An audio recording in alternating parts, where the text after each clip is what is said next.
Once again, Panto limps the small blind. Well, let's make a note of it.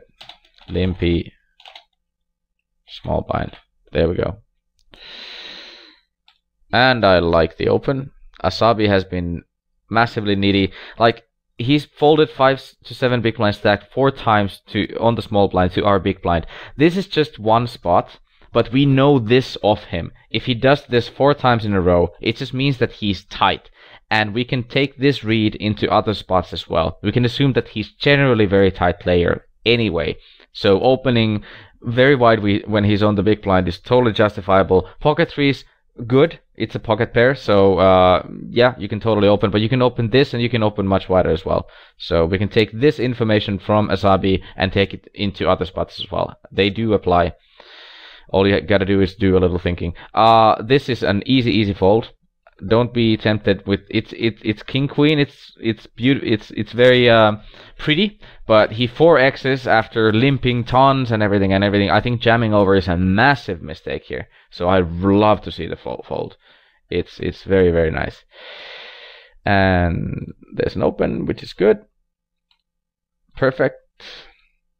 And this is not that bad. I mean, obviously we're gonna miss a lot of flops unless it's a deuce, but we have position, so. And it's a perfect board. It's a paired board. It's actually not the best paired board, but it's a queen 9-9. But there's still a lot of hands that didn't hit, but are still going to be calling us. Hands like king 10, jack 10, jack 8, king jack. All sorts of hands that are worse than us are still going to call. The problem is that they actually have some extra outs, because if a queen hits, you're dead. But, oh, now he donks.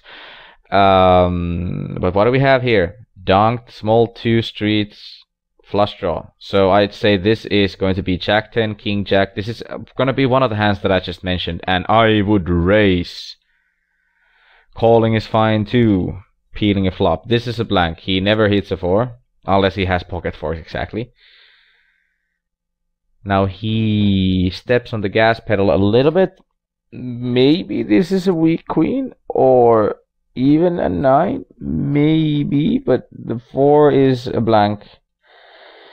Yeah, I guess he donked small 2 streets with a draw. Now he bets more on the turn, so maybe he indeed had something here. So it's probably a fine fold. Plus, if you want to call here, a jamming is going to be probably jamming over is going to be no.